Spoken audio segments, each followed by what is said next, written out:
So first of all, let's talk about the history of vulnerability disclosure and bug bounty programs. How many of you have heard of a bug bounty program before? Wonderful. And how many of you are familiar with vulnerability disclosure? Okay, thank God.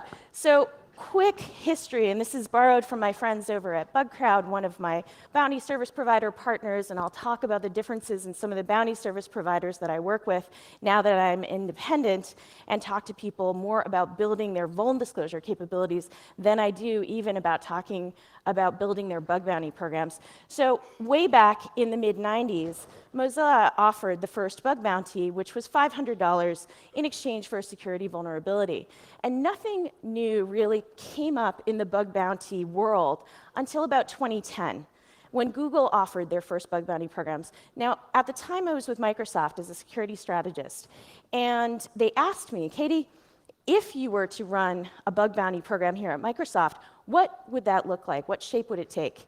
It only took 3 years of study, game theory, business theory, economic theory, in order to come up with a plan that would enact Microsoft's first bug bounty programs, and we'll talk about those in a minute.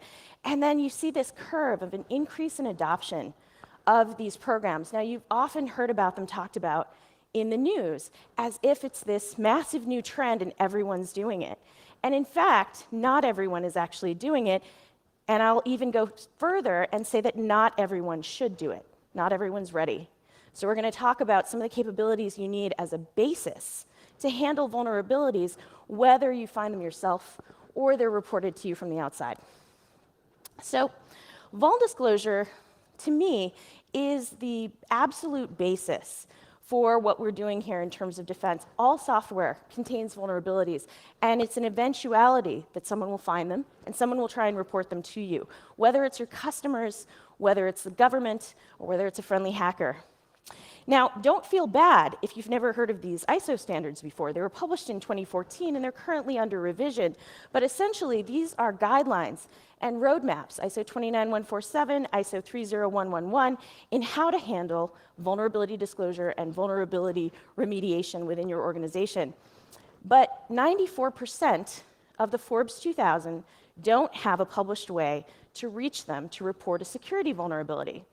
So that means only 6% of these organizations, and these are well-heeled organizations, they spend a lot of money on security, and yet they don't have a public method to notify them.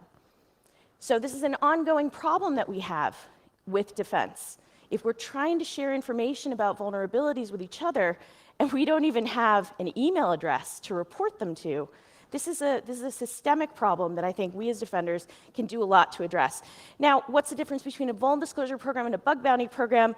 Quite simply, bug bounty programs are a subset. They are an incentive towards disclosure, and nothing more. They are ways in which an organization can shape what it is that they hear about, when they hear about it, and what kinds of vulnerability information they are most interested in hearing about from the wider world.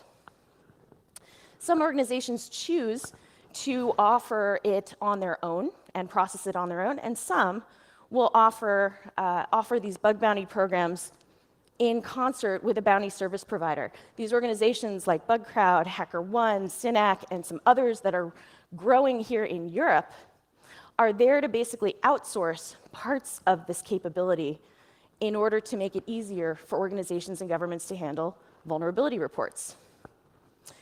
So we've often heard, how many of you have heard that bug bounties may replace penetration testing? Any of you heard that spoken before? That is something that is a common way to think about the return on investment for this crowdsourced security model. However, bug bounties by nature can't really replace penetration testing, especially in scenarios where you've got IoT devices, hardware, things that are much more difficult to crowdsource at scale. So it's a complementary activity. And again, this is a slide that's borrowed from my friends over at BugCrowd, where they kind of weigh the differences between using bug bounties versus using a traditional penetration test. So I mentioned some of the bounty service providers. And at a glance, they're all similar and they're converging in their capabilities.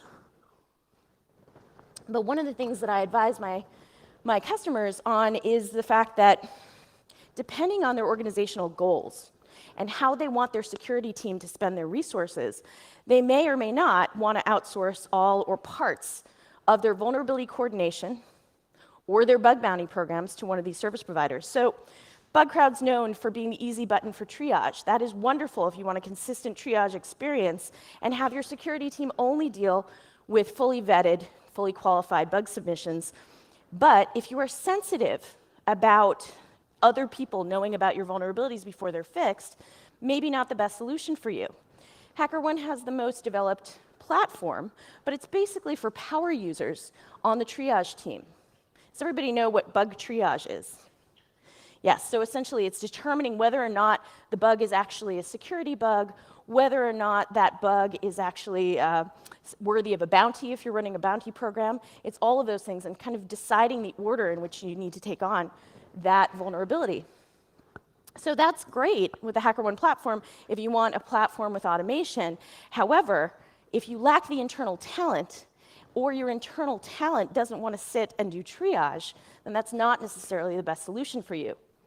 Finally, there's SYNAC, which I also call Adult Pen Test Friend Finder, which is essentially closest to the traditional penetration testing model, where they actually have a series of vetted security researchers, and some of them could come with security clearances. So that's the different bounty service providers at a glance.